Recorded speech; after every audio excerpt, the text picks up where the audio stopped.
Jeg hedder Jane, og jeg arbejder på Grundtvigade 19B på Vejle. Der bor borgere med forskellige udviklingshandicap og med psykiatriske diagnoser.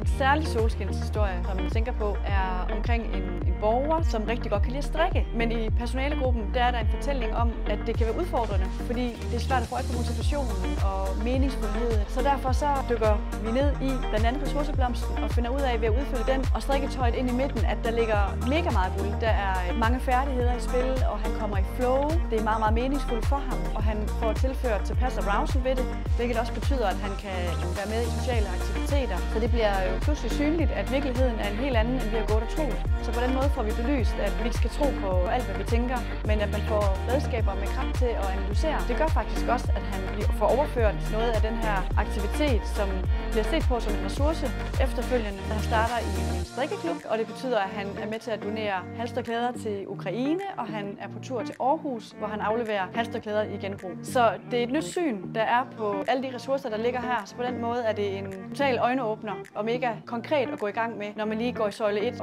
og tør udfordre virkeligheden og vores egne antagelser.